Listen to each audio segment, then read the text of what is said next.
Селям алейкум, хайрлах шамлар, витаю. В эфире телеканала АТР. Вы смотрите информационно-аналитическую программу «Бугунь». В студии для вас работаю я, Гульсум Халилова. Следующий час в этой студии с нашим гостем будем обсуждать самые актуальные новости, которые появились в украинской и международной информационной повестке дня, и которые непосредственно касаются временно оккупированного Крыма.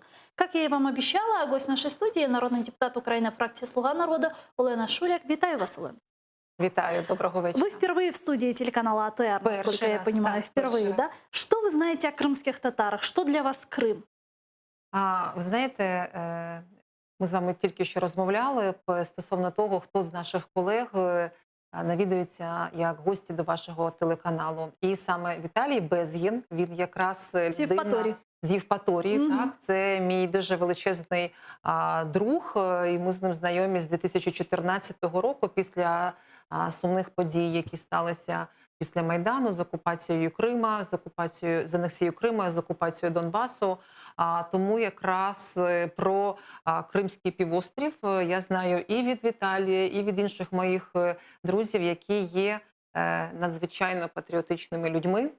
І інколи я навіть дивуюся, тому що люди, які жили в Криму, розмовляли російською мовою, вони інколи набагато відчувають українське більше, ніж ті, хто проживають на наших територіях. А стосовно кримсько-татарського народу, знаєте, дуже уважно спостерігала, дивилася, розраховувала на те, що буде такий потужний відпір, коли була анексія Криму. І я розумію, наскільки, якщо у нас болить серце за наші українські території, наскільки болить серце і за Крим, і за ваш народ, який виявився, скажімо так, під тиском тих дій, які вчинила Російська Федерація. Сопротивление там было, и сопротивление продолжается. И сегодня, к сожалению, на территории временно оккупированного Крыма репрессии против коренного народа со стороны оккупационных властей продолжаются. И мы об этом с вами еще поговорим обязательно. Но вот с чего я хочу начать нашу беседу. Ровно год назад, как вам известно, 7 сентября 2019 домой с российских тюрем вернулись 35 украинских граждан. 24 украинских моряков, которых незаконно задержали в Керченском проливе российские военные осенью 2018 года, а еще 11 политических узников Кремля. Среди них украинский режиссер Олег Сенцов, Владимир Балух, Эдем Бекиров и журналист Роман Сущенко. Точное количество украинцев, которых сейчас удерживают в России, неизвестно. Так, по данным гражданского объединения «Крымская солидарность», сейчас не менее больше 100 крымчан находятся в СИЗО по политически мотивированным делам, по сфальсифицированным уголовным производствам. Большинство из них крымские татары. Ну вот, собственно, год назад мы видели освобождение, да, вот кадры, которые вы можете видеть сейчас на экранах ваших телевизоров, как президент Владимир Зеленский встречает политических заключенных из борту самолета. Ви пам'ятаєте ці дні? Я дуже добре пам'ятаю.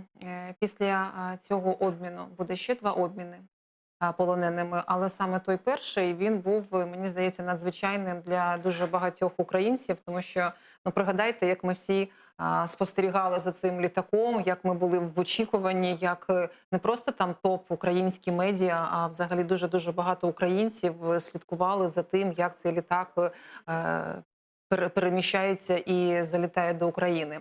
Для мене взагалі цей обмін полоненими, він має такі дуже особисті нотки. В мене є дочка, і на той час, коли Олег Сенцов був у в'язниці в російській, вона йому писала листи. Вона в мене майбутній журналіст, дуже багато читає і була вражена книгами Сенцова і його затриманням. Вона, знаєте, брала такі м'ятного кольору папірці і писала йому такі величезні листи. А взагалі моя сім'я вся в той час носила такі футболки, де було написано «Let my people go», «Free Сенцов», «Free Кольченко», «Free Афанасьєв». Тому, коли повернувся літак з полоненими, і якраз там був Олег Сенцов, то для моєї родини, ну, це правда, це було якесь, ну, щось більше, ніж повернення просто полонених, а як і частина такої дуже особистої історії. Ви знаєте, зараз готується вже 4-й обмін полоненими, і мені здається, що ми вже як країна після того першого обміну ми навчились більш виважено спілкуватись і в інформаційному просторі. Пам'ятаєте, коли був Но я той... так понимаю, что сейчас готовится кейс обмена по Донбассу, правильно? Так. Не из оккупированного Крыма. Дивіться, що я хотіла сказати. Мгм.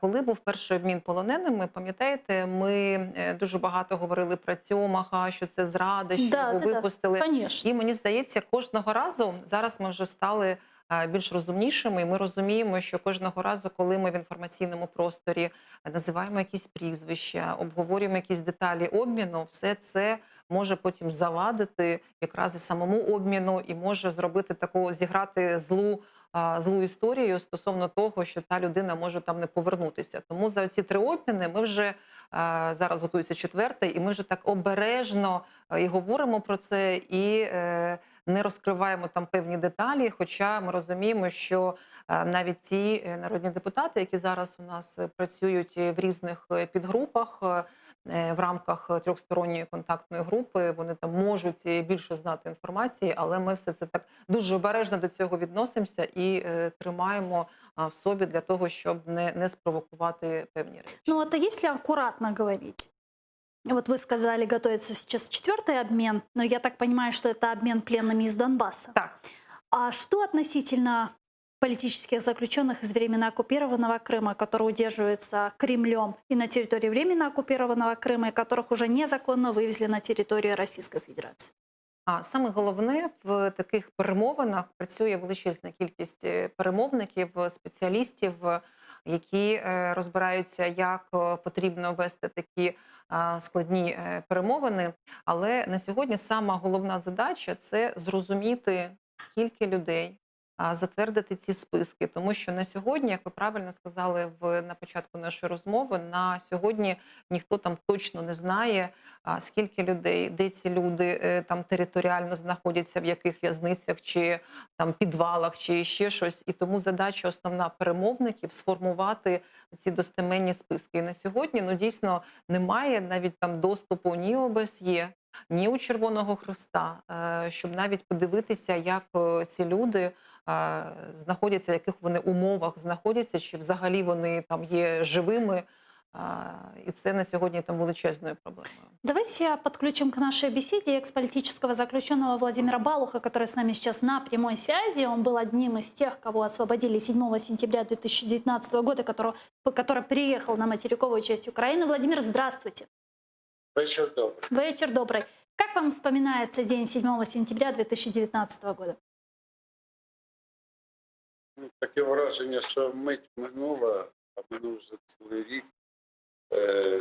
Звісно, знаєте, якось ковирятись зараз в цих почуттях виключно неможливо, бо на відміну від частини тих, хто повернувся додому, я і ще декілька нас є тих, хто повернулись в Україну, отримали свободу, але ми не вдома ще просто. Це трошки важко. Когда и как вы узнали, что вас обменяют, либо вернут, либо вот как вам это сообщили, как вы узнали и до какого момента вы не знали? Вот, допустим, когда вас перевозили в Лефортово, вы уже знали, что вас будут освобождать, или не знали? Как вам это сообщили? Ну, безпосередньо, коли привезли все до Лефортова і під час так званого оформлення відбувся цей момент, що дійсно стало зрозуміло, що йде процес, пов'язаний швидше за все з обміном, бо коли тобі пропонують підписати прошення о помилуванні на ім'я Путіна, написати його і підписати, то натяк прозорий. Треба бути геть без розуму, щоб не розуміти, що це пов'язано саме з Мгм. От в той момент і перше розуміння, перше усвідомлення. Потім ще було там 3 тижні, трохи більше 3 тижнів очікування в абсолютному інформаційному вакуумі. І це не додавало якось відверто позитиву, бо коли ти сидиш в повному вакуумі і не розумієш, що відбувається, залаштунками цього сидіння. Ну, це трошки так важкувато. А так, да, це 16 серпня 2019 року, перший такий момент, коли відчулося вже, що це буде обмін, швидше за все. Владимир, а что вам известно сегодня по вопросу освобождения политических заключенных из временно оккупированного Крыма, тех, которые находятся на территории Российской Федерации? Вообще, причастны ли вы к освобождению политических заключенных? Привлекают ли вас на какие-то вот эти мероприятия? Или как это? У вас есть какая-то информация?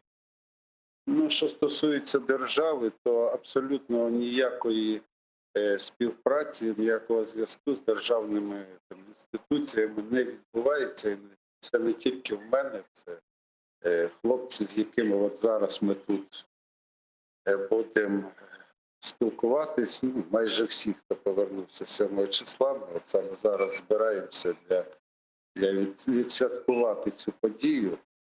І я знаю, що ні з ким ніякої співпраці не ведеться. То, чим ми намагаємося привернути увагу, це виключно ініціатива така, ну, наша особиста. З державою ніякої співпраці немає. А как вам сегодня, вы крымчанин, вы хотите в Крым? Я в этом убеждена, и я тоже из Крыма, я тоже хочу домой. Как вам сегодня видится действие нашей власти в направлении деоккупации Крыма? Знаєте, я не буду ставити телегу попереду лошаді. І зараз поясню, що я маю на увазі. Річ в тім, що доки на даний момент я просто не бачив ніякого бажання у влади взагалі займатися цим питанням. Є намагання там спекулювати на цьому питанні. Там найбільш такі поширене, найбільш відоме в суспільстві це от намагання подати воду в Крим і там всі спекуляції навколо цієї теми. Але, розумієте, неможливо розробляти якісь плани, якісь стратегічне планування, неможливо здійснювати, якщо нема найголовнішого. Нема бажання, і от саме бажання повернути території разом із людьми. Я не хочу в Крим. Я вам відверто кажу, я не хочу в Крим будь-якою ціною. Я хочу в український Крим, я хочу, коли буде відновлена історична справедливість, то тоді так, я дійсно хочу додому. Раніше мені просто поїхати в Крим мені не цікаво. Безусловно. Спасибо вам большое. Дуже дякую вам. Володимир Балух, экс-политический заключенный, был с нами на прямой связи. Ну, как вы слышали, Балух говорит о том, что он не видит какого-то желания сегодня власти вернуть Крым. Что скажете, почему такое впечатление складывается у политического заключенного? Как думаете? Может, где-то не дорабатываем? Знаєте, важко таке слухати, тому що дійсно в нас, українців, є така риса, нам хочеться, щоб це було прямо зараз, прямо негайно і з відчутним результатом. І коли ми говоримо і про припинення війни на Донбасі, і про повернення Криму, ми всі говоримо, що так, ми хочемо, щоб це було швидко, ми хочемо, щоб влада щось зробила, але ми всі розуміємо, що немає такого єдиного швидкого рецепту для того, щоб це сталося. Те, що ми можемо робити, мені здається, ми робимо. Наприклад, я з Віталієм Безгіним, ми працюємо в одному комітеті з організації державної влади, регіонального розвитку, місцевого самоврядування та містобудування. І коли ми вносили і робили там певні зміни до адміністративно-територіального устрою України, коли ми формували ОТГ, то в нас була величезна робоча група, яка також працювала і над Кримом, незважаючи на те, що ми там зараз, прямо зараз ці ОТГ ми утворити не можемо. Але для нас Крим це є частиною України, яка повинна мати такий же устрій, як і інша не анексована частина. Ну, я так понимаю, что вопрос административно-территориального устройства в рамках децентрализации по Крыму также обговаривался с Меджлисом крымско-татарского народа, правильно? Да, звичайно. Ну а як без меджлісу це неможливо було обговорювати. Тому те, що ми можемо, ми робимо. Звичайно, на сьогодні, ви знаєте, до речі, нещодавно КМІС робив соціологічне опитування, де давалася оцінка різним ініціативам нашої влади, і питання припинення війни на Сході, питання припинення саме вогню стояло на першому місці і підтримувалося більше, ніж 85% українців. І ми розуміємо, що цей шлях до миру, і ми вже бачимо, що він не є швидкий, він є такими маленькими кроками, і не завжди все вдається, тому, можливо, знаєте, є якась послідовність для того, щоб повернути одні території і потім займатися іншими територіями. Звичайно, мені б дуже хотілося, щоб це відбулося, ну, точно так же, мабуть, як і дуже багатьом українцям, там просто миттєво, але на сьогодні ми робимо те, що можемо робити. Вот Владимир Балух упомянул тему воды. Я бы хотела немного ее с вами обсудить, учитывая, что первый заместитель министра иностранных дел Украины Эмине Джабарова обвинила российское издание «Ведомости» в искажении позиции Управления Верховного комиссара ООН по правам человека об ответственности за обеспечение водой жителей оккупированного Крыма.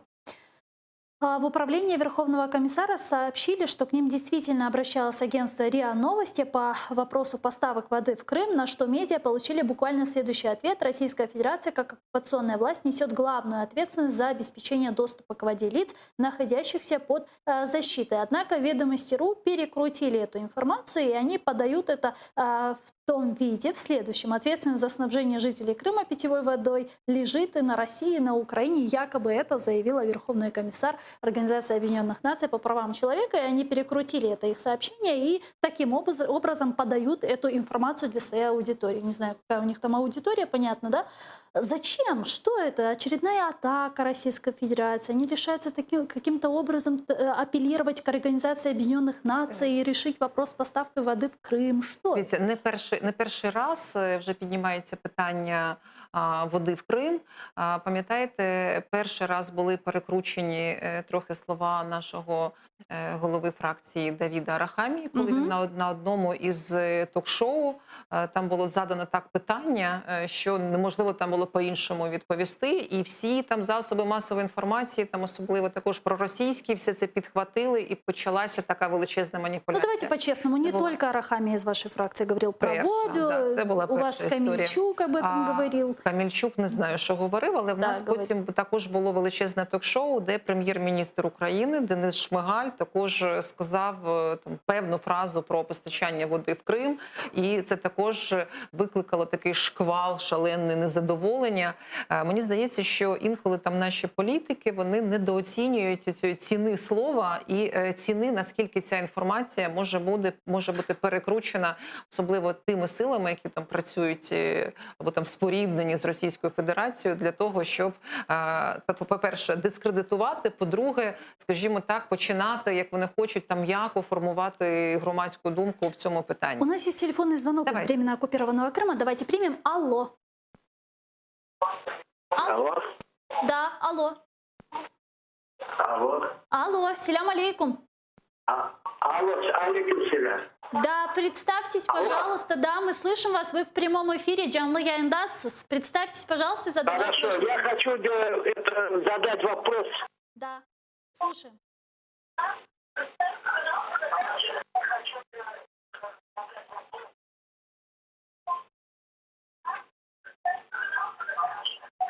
Алло. Алло. Сорвался, к сожалению, телефонный звонок. Я хочу предупредить наших зрителей, что когда вы звоните к нам в прямом эфире, пожалуйста, либо отключайте ваш телевизор, либо отходите чуть подальше, потому что мы вас очень плохо слышим, вы слушаете телевизор, и идет задержка по звуку, поэтому, пожалуйста, когда вы нам звоните, отойдите от телевизора, либо отключите ваш телевизор, задавайте ваш вопрос, а после включайте и слушайте ответ. Мы ждем ваших звонков, звоните нам по Вайберу, +3 8073 419 41 58 бесплатно, ну и по скайпу тоже можете нам звонить, адрес которого на экранах ваших телевизоров, atr.tv, нам важен ваш голос. Про воду мы с вами говорили. Про воду, да. Почему продолжим. так получается, что вот политики неаккуратно высказываются относительно темы воды, ну и потом реакция? Ну, я можу це спрогнозувати, тому що ті політики, які зараз прийшли до влади, в них немає величезного політичного досвіду. І, скажу чесно, ми, правда, інколи не розуміємо, наскільки одне сказане неправильне слово може бути використано не в добрих намірах. У нас на тому тижні було засідання нашого комітету з організації державної влади, і ми розглядали один із законопроєктів, який також мав таку хвилю різних відгуків у соціальних мережах. Він стосувався того, щоб можливість була у ЦВК проводити соціологічні опитування у день виборів. І також, якщо ви пам'ятаєте, також було дуже багато висловлювань, що це зрада, що можуть бути питання, які стосуються або виборів на окупованих територіях, або виборів, які стосуються Криму, або якісь речі пов'язані з... там много вопросів. тобто дуже багато. Прямо на комітеті ми прописали такий цілий перелік питань, які не можуть виноситись взагалі в таке соціологічне опитування. І пам'ятаючи цю історію з Крим-Вода, ми якраз і прописали, що ніякі питання, які стосуються економічної взаємодії з територіями або окупованими, або анексованими, вони не можуть взагалі в такому опитуванні навіть там визначатися. Тому що також, маючи вже цей негативний досвід використання цієї теми, підійшли, так знаєте, більш уже так скрупульозно для того, щоб якраз унеможливити всі маніпуляції стосовно цього питання. Ну вот вопрос воды, как мне кажется, стал таким определяющим вопросом из серии «Война ли на Донбассе?», Крым ли Украина, да, вот эти вот вопросы. И вопрос воды сейчас как раз-таки вот встает именно в такой серии. Ваша позиция по воде мне интересна. Я думаю, що для того, щоб у звичайних людей, які проживають на території Криму, їх потреба в питній воді, вона забезпечена. Звичайно, подавати з України воду для того, щоб ця вода використовувалась на підприємствах, якими користується Російська Федерація, чи на військових базах, чи для того, щоб задовільняти ще якісь інші потреби, точно Україна, вона не має ніякого морального на те права. І мені здається, що якраз там наша політична сила, ми вже достатньо зробили заяв з цього приводу, щоб цим питанням не спекулювали. Я ж кажу, що інколи, можливо, там більш треба чіткіше артикулювати цю позицію, щоб розуміти, що ніяка вода до Криму, ні на які бази військові, ні на які промислові об'єкти вона з території України поставлятися не буде. Спасибо вам за позицию. Давайте к следующей теме, не менее важной. Давайте поговорим о новой международной площадке по деоккупации Крыма. О том, что она находится на серьезном марше, рассказал министр по вопросам реинтеграции временно оккупированных территорий Украины Алексей Резников. Украинская сторона уже готовит соответствующий план мер. Далее его цитата. Для того, щоб взагалі обговорювати питання окупованого Криму та бранців Кремля, нам треба інший майданчик. Усі сигнали, які необхідно, міністр закордонних справ Дмитро Кулеба посилає своїм колегам. Скажемо так, це питання на серйозному марші. Це окремий майданчик. Какая это может, по вашему мнению, быть площадка? Это должна быть площадка из серии нормандского формата или более какая-то широкая? Что это должно быть? Ну, бачите, навіть міністр, віце-прем'єр, який займається питаннями окупованих територій, він також не дав ніякої конкретики. І, мабуть, не буде там правильно, етично, якщо я буду там давати своє якесь бачення, яке не буде відповідати дійсності. А на сьогодні, дивіться, наприклад, візьмемо приклад трьохсторонньої контактної групи, яка працювала в Мінську. Ця трьохстороння і працює, да, зараз більше там в режимі не офлайн, а онлайн, але продовжує працювати. На сьогодні, коли представництво в цій ТКГ почало розширятися, ми почали туди вводити і заступників міністрів, і народних депутатів. Ми створили там декілька підгруп. В ці підгрупи також поводили там різних людей. І, звичайно, цей майданчик, який був в минулому, і зараз це два різних майданчика. Тобто на сьогодні, ну, дійсно вже там є і певний досвід створення там різних майданчиків. Тому я думаю, що у нас дуже фаховий міністр Дмитро Кулеба, і він точно знає і може там запропонувати той формат, який, на його думку, з врахуванням там всього нашого досвіду, і нормандського формату, і мінського формату, і інших форматів, які, ну, давайте будемо чесними, це ж не два формати, які там взагалі є. Я думаю, що обговорювалися і шукали різні формати для того, щоб якось вирішувати питання з окупованими територіями. Я думаю, що він запропонує такий майданчик, який буде найбільш дієвим. Но мы можем же с вами предположить, какие, к примеру, страны могут быть участницами данной площадки международной переговорной, диалоговой? Какие это, может быть, страны? Вот много действительно мне не звучит. У нас есть страны-подписанты Будапештского меморандума, которые нам гарантировали нашу территориальную целостность. У нас есть наши партнеры, очень системные в своей политике, страны Балтии имеется в виду. Да? Что, ну, давайте просто смоделируем. Должна ли, к примеру, участвовать Россия? Такої площадки? Для мене точно не повинна приймати участь Російська Федерація, особливо як рівноправна сторона таких перемовин.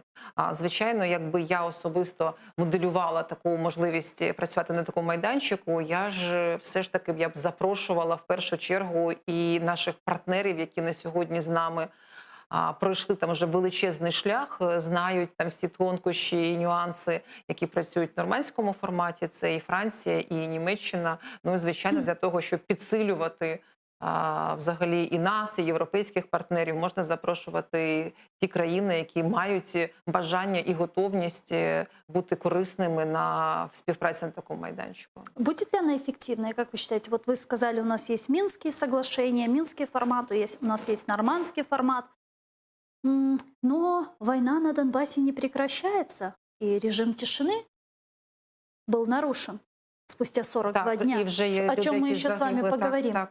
Да, и об эффективности Минских соглашений, об эффективности нормандского формата мы можем долго с вами разговаривать. Поэтому тут возникает вопрос, где гарантия, что вот другая платформа будет эффективной? Ну, давайте по черзі. Мінський формат, мінські домовленості, вони мають такий досить важкий, я б сказала, дипломатичний присмак, да, який на сьогодні потрібно якраз і президенту, і Офісу президента розмотувати, тому що це не вони приймали таке рішення, а це було заключено і підписано до влади Зеленського.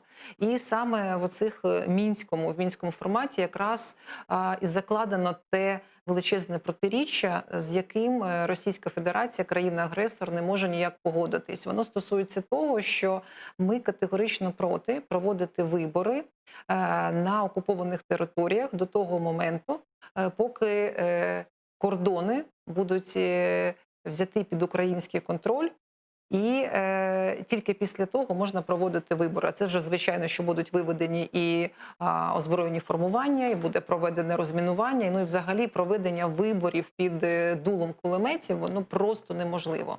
І на сьогодні це такий, знаєте, головний камінь, який не задовольняє Російську Федерацію. І вже більше року, чому виник той же нормандський формат, да? Вже більше року вже навіть наші партнери, і Франція, і Німеччина, вони вже також з нами мають одну і ту ж саму думку, що мінські домовленості, їх потрібно переглядати і робити більш гнучкими. Тому що те, що прописано там, на сьогодні українська сторона, вона виконувати просто не має права, тому що, як я вже сказала, що вибори проводити під дулами кулеметів – це неможливо. Но у нас даже первый пункт Минских соглашений, к сожалению, не Не выполняется. виконується. У нас И у було нас есть десятки телефонный разів. звонок с Ивано-Франковска. Давайте примем и продолжим нашу беседу. Алло. Доброго вечора. Доброго вечора. Так, в мене є запитання до пані народної служанки.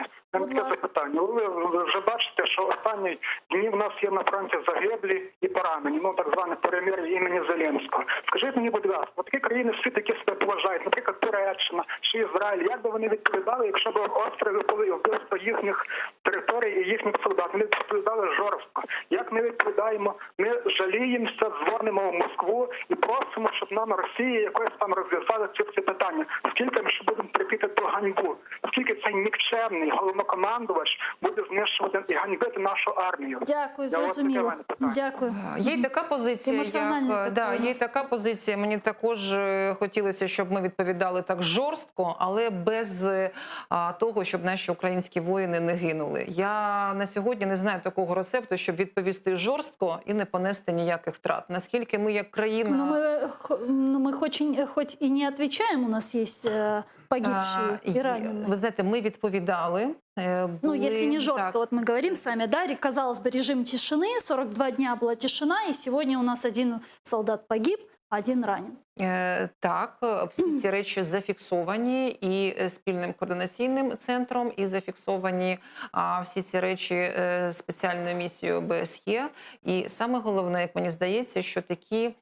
Ви знаєте, там на окупованих територіях різні ж думки є, і інколи люди, які там проживають, вони навіть там не вірять, що це там не українська армія стріляє, що люди гинуть саме з вини Російської Федерації, а не там з інших якихось причин. І на превеликий жаль, коли вигинуть люди, але все це фіксується там різними такими речами, як зараз, все це якраз дає такий і знак людям, тим, які там проживають, мабуть, там глибше розуміти там ситуацію.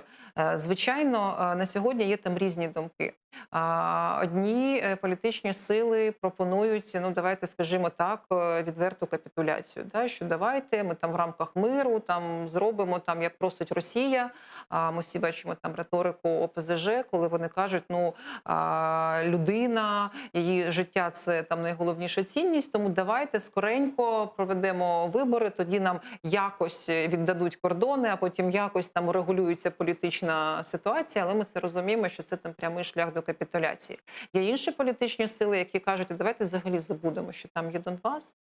Ми заморозимо цей конфлікт, і взагалі було б дуже добре там відгородитися якоюсь там стіною і забути на певний невизначений час і про ці території, і про людей, які там проживають.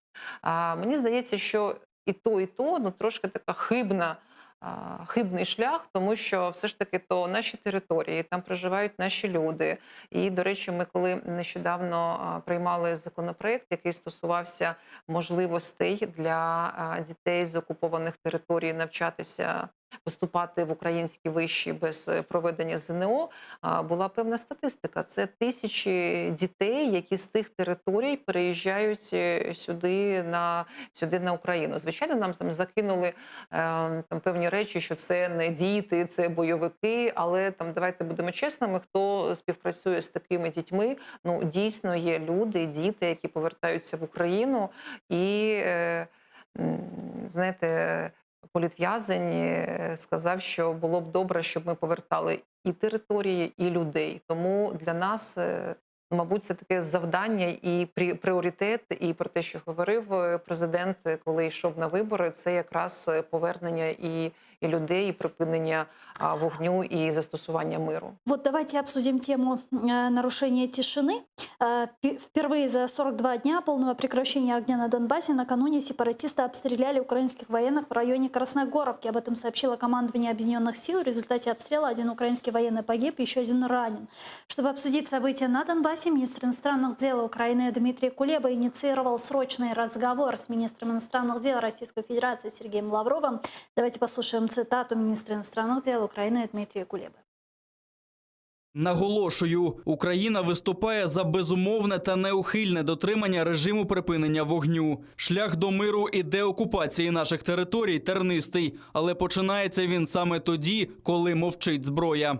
Я ініціював розмову з міністром закордонних справ Російської Федерації Сергієм Лавровим для обговорення ситуації, що склалася, та шляхів виходу з неї. Дмитрій Снігирьов, співголова громадської ініціативи «Права справа» з нами зараз на прямому зв'язку. Вітаю вас. Добрый вечер. Добрый вечер. Да, вот впервые было такое долгое, если можно сказать, перемирие, если я не ошибаюсь. И вот сейчас, спустя 42 дня, снова нарушение тишины. Что скажете? Из-за чего? Почему? Ну тут декілька, скажімо так, аспектів. Перший аспект – це, власне, намагання Москви грати за власним сценарієм. Мається на увазі, Кремль вимагає від офіційного Києва скасування рішення щодо непроведення виборів на окупованих територіях. Мається на увазі рішення Верховної Ради України. Власне, це один і головний аспект цього загострення. Спочатку Кремль пішов на дипломатичний тиск, скасувавши зустріч в рамках помічників голів держав нормандської зустрічі. Потім, відповідно, заблокував процес обміну військовополоненими.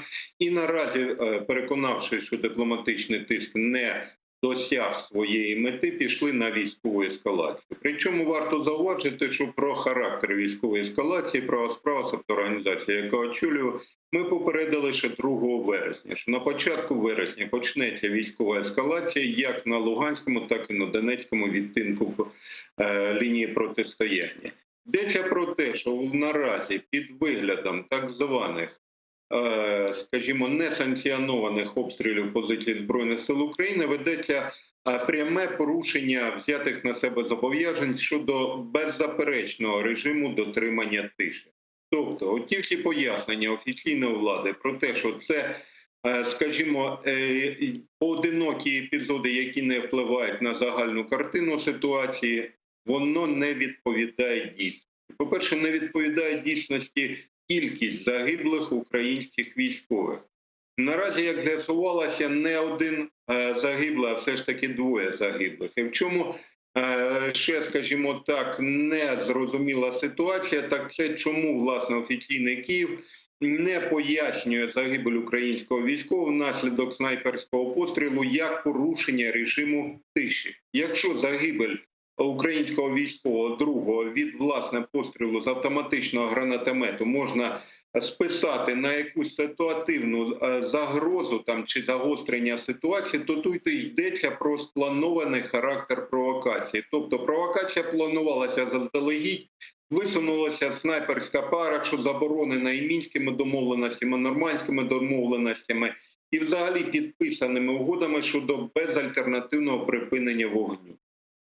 Пролунав постріл, є загиблий і 0 реакції з боку офіційного Києва. Мені не зрозуміло, чому, власне, Київ не реагує і на друге порушення, власне, домовленості про безальтернативний характер припинення вогневого протистояння. Йдеться про будівництво інженерних споруд, але не вояками Збройних сил України, про що, власне, лунали заяви з боку, відверто маріонетки Кремля пана Пушиліна, а відповідно самих бойовиків. Так, на Луганському відтинку поблизу селища Калиново ведуться інженерні споруди, споруджуються, власне, шанці.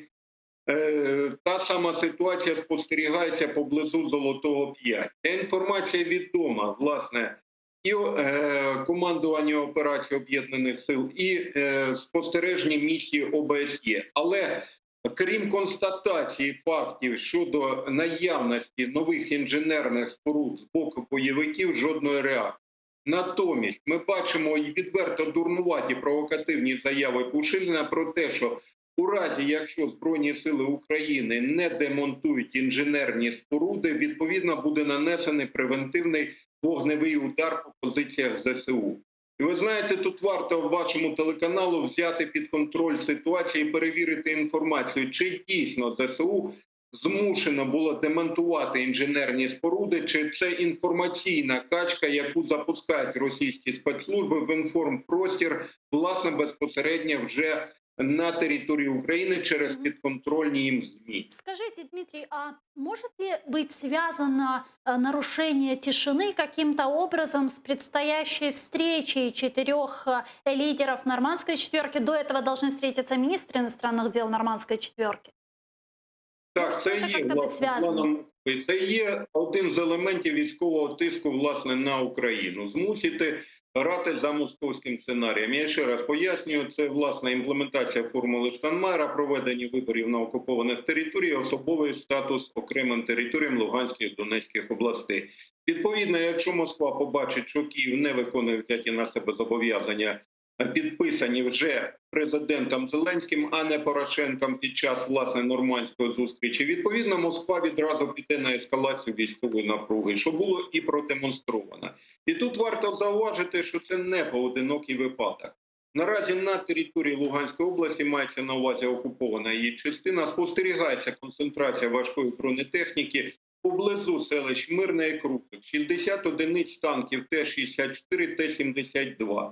Та сама ситуація поблизу селища Бугаївка. Це штатний полігон 2-го армійського корпусу ЛНР. Там концентрація ствольної артилерії калібром більше 120 мм, що заборонено мінськими домовленостями.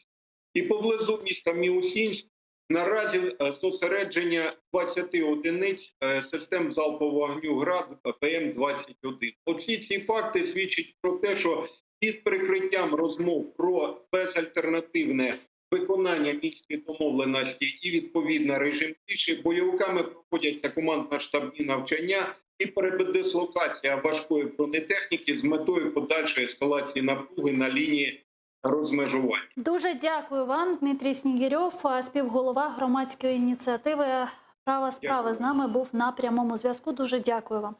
Действительно, планируется сейчас встреча 4, если я не ошибаюсь, министров иностранных дел нормандской четверки. Об этом говорили в офисе президента. Андрей Ермак об этом заявлял. Да, спочатку радники, а потім да, сначала советники, а потом уже министры говорили о дате 10 сентября, но пока что конечная дата еще не разглашается.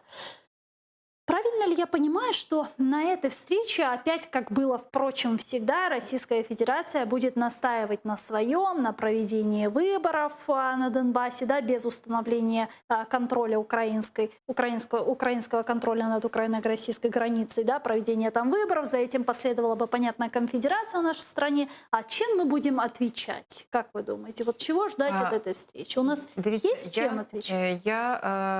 Можна я зреагую буквально декілька слів на слова експерта? Дивіться, спеціально був створений спільний центр координації, контролю та координації, який і був створений для того, коли виникають такі випадки, коли не припиняється вогонь, чи коли здійснюється якась провокація. Вони всі ці інциденти вивчають і дають своє заключення. Так було, якраз вивчали і ті речі, про які 5 вересня ще заявляв Пушилін, стосовно того, що військові України якраз там монтують інженерні споруди, і якраз цей центр і спеціальна моніторингова місія ОБСЄ також була долучена до цієї роботи, і вони давали своє заключення стосовно, що ця інформація не є правдивою. Також вони дають своє заключення по всім оцим інцидентам, коли обстріли привели до того, що загинули українські військові і були поранені.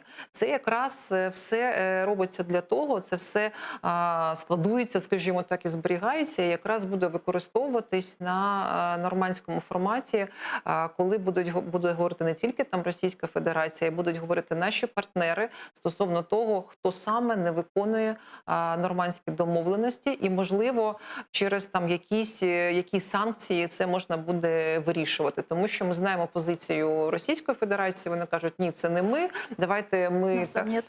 Нас там нет, і взагалі це там ЛНР, ДНР, а давайте ми взагалі будемо стороною перемовин на рівні з Німеччиною, на рівні з Францією, і будемо там спостерігати, як Україна з ДНР і ЛНР буде врегульовувати так званий конфлікт. Для того, щоб все це не допустити, якраз час і все це фіксується, зберігається, надається.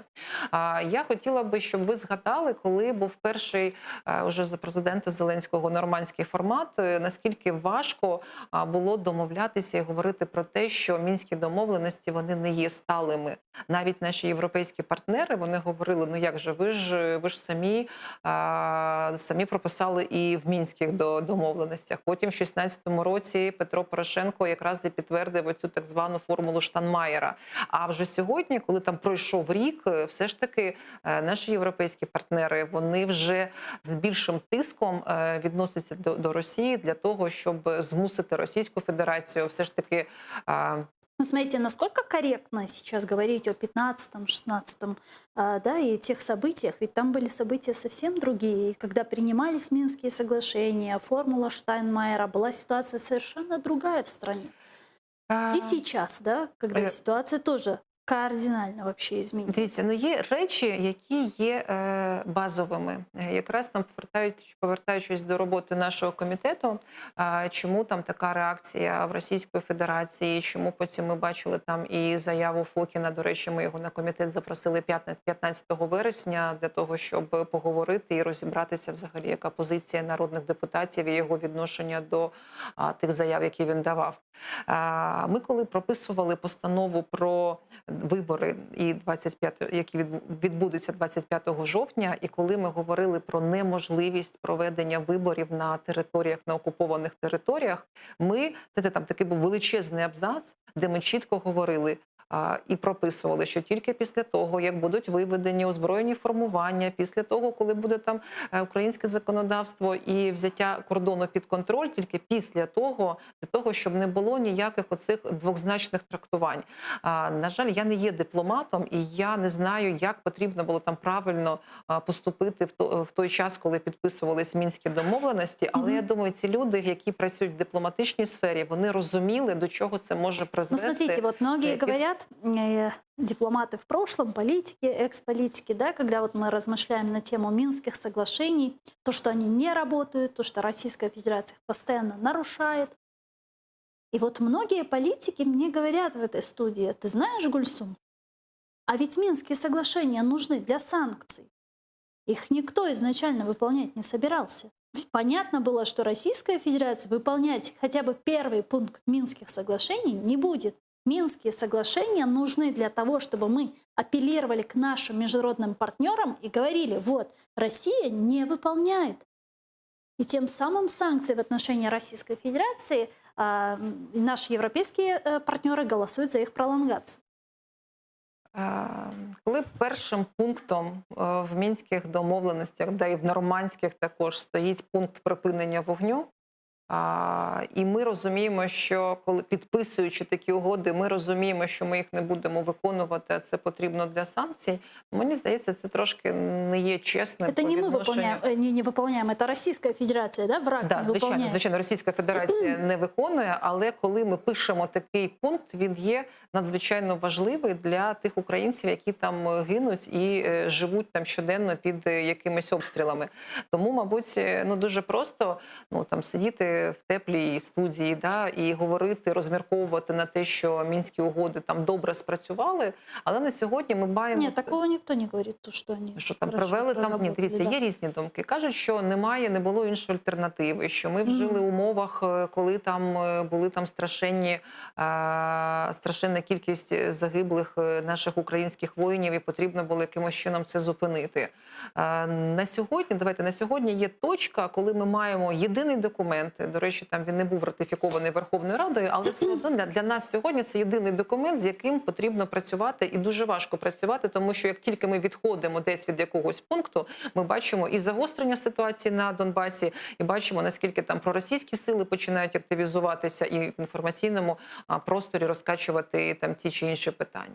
Ну, понятно. Вот смотрите, резюмируя эту тему, у нас буквально очень мало времени, к сожалению, остается. Вот Украина считает эти соглашения инструментом восстановления своего суверенитета. Это понятно, да, и призывает к следующей цепочке действий. Это прекращение огня, выход России из Восточной Украины, возврат украино-российской границы под украинский контроль и потом проведение честных демократических выборов на Донбассе. За украинским законодавством. Безусловно. Россия, наоборот, считает Минские соглашения инструментом, которые помогут ей, наоборот, еще больше нарушать суверенитет нашей страны, нашу территориальную целостность, и требует выборы на оккупированном Донбассе, чтобы были проведены до того, как Украина установит свой контроль на украино-российской границе. За этим последовала бы, понятно, конфигурация и полное разрушение, вообще удар по центральной нашей власти. Так как выбраться из этой патовой ситуации? Понятно, что Российская Федерация на нормандской встрече будет ставить именно эти условия. Мы по праву, конечно же, на них не соглашаемся, потому что это подрывает наш суверенитет. Есть ли какой-то антидот, щоб вибратися із цієї ситуації? Немає такого антидоту, і ми бачимо, що протягом року була величезна кількість різних перемовин. І за цей рік вдалося зробити те, що вдалося, повернути полонених, розширити представництво і більшість людей долучити в роботу трьохсторонньої контактної групи. І на сьогодні у влади є там чітке розуміння, що немає такого швидкого рецепту, як це все змінити. На сьогодні, скажу чесно, в нас є величезна надія на наших європейських партнерів, на те, щоб вони були більш жорсткішими. Нам би це дуже хотілося, але у наших європейських партнерів в них є також своє якесь бачення, і вони живуть не тільки проблемами нашої країни, України, в них є також і свої власні інтереси, які вони там намагаються там максимально дотримуватись і використовувати там в плюс своїм країнам. Тому, дійсно, там ситуація вона важка, але всі ті кроки, які сьогодні робила влада, вони мають там певний результат, хоча він і не такий швидкий, як би нам з вами хотілося. Вот еще хотим обсудить Беларусь. То всю неделю мы обсуждаем в нашей студии прошлую неделю события, которые происходят в Беларуси. Как известно, сегодня в Беларуси неизвестно похитили члена Координационного совета Марию Колесникову. Тут Бай со ссылкой на свидетельницу похищения Анастасию сообщает об этом. Анастасия говорила следующее, цитирую: «Я прошла вперед и услышала звук падающего на асфальт телефона, какой-то топот, обернулась и увидела, что люди в гражданской одежде и в масках заталкивают Марию в этот микроавтобус». И у нее отлетает телефон, один из этих людей телефон поднимает, прыгает в микроавтобус, и они уезжают. С нами сейчас Сергей Пелеса, редактор международного телеканала «Белсат» на прямой связи. Алло, здравствуйте, Сергей. Добрый день. Добрый день. Что там происходит сегодня в Беларуси? Расскажите подробности последних событий. Вот нам стало известно, что Марию Колесникову похитили. Что вам известно по этому поводу? Как отреагировало общество на эту новость? Сегодня в Минске в первой половине дня исчезло несколько человек, несколько членов Координационного совета и людей, связанных с этим органом. Самая известная персона — это Мария Колесникова, она член президиума Координационного совета. Напомню, что в президиуме состоит 7 человек. Из них теперь на свободе или на территории Беларуси остались только 2. То есть 5 человек, можно сказать, в каком-то смысле нейтрализированы. Часть из них находится за рубежом. Ольга Ковалькова, которую вывезли силой в Польшу. Павел Латушко, которому угрожали, он временно уехал тоже в Польшу. Сергей Делевский находится в тюрьме и так далее, и так далее. Только 2 человека теперь на свободе, в том числе одна из этих 2 — это известная литератор Светлана Алексеевич, известная как Нобелевский лауреат по литературе. Угу. Скажите, а что с протестами? Что вот нам интересно здесь, что требуют люди в Беларуси? Какие требования они выдвигают? Главные требования, они простые, но сложные в исполнении. Да? Это отставка Лукашенко, то есть это требование выражается в лозунге «Саша, уходи», да? И новые выборы. То есть проведение новых, честных, справедливых выборов. Проблема же в том, что эти выборы, в которых, скорее всего, победила Светлана Тихановская, они были несправедливыми, то есть они признаны незаконными, нелегальными. Я имею в виду признанные за рубежом, в цивилизованном мире и белорусским обществом. Конечно же, белорусская власть, они признаны как легальные выборы. В них победил Лукашенко, да? Он уже планирует свою инаугурацию где-то в начале октября. Кроме того, требуют освободить политзаключенных, число которых растет. кроме известных политиков, таких как Виктор Бабарико или муж Светланы Тихановской, то есть Сергей Тихановский, или один из лидеров оппозиции Николай Садкевич, за решеткой находятся очень многие люди, которым признан статус политзаключенных. То есть отставка Лукашенко, новые выборы и освобождение политзаключенных – это главное требование. Вот буквально 30 секунд до завершения нашего эфира. Ваша точка зрения, чем это все закончится? Уйдет ли Лукашенко? Да, Лукашенко уйдет, естественно, он уйдет. Вопрос в том, как он уйдет и когда. Я предполагаю, что он уйдет примерно в течение года. Скорее всего, это будет организовано таким образом, что проведут конституционную реформу, похожую на ту, которую мы видели и либо в России, либо что-то как в Казахстане. Возможно, какие-то элементы иранского варианта, где Лукашенко станет таким аятолла, да. То есть официальный у него будет титул в отца народа какой-то, да, надпрезидентский, но он оставит президентский пост. Это произойдет, я думаю, что примерно в течение года-двух. Дуже дякую вам, спасибо большое. Сергій Пелеса, редактор міжнародних телеканалу «Белсат», був з нами на прямому зв'язку. А гостем нашої студії була народний депутат України, фракція «Слуга народу» Олена Шуляк. Дуже дякую вам, пані Олена. Дякую. Ну а я вынуждена с вами прощаться. Через 5 минут смотрите Прайм Муждабаев. Не переключайтесь, Курш Кенджи Архадашлар.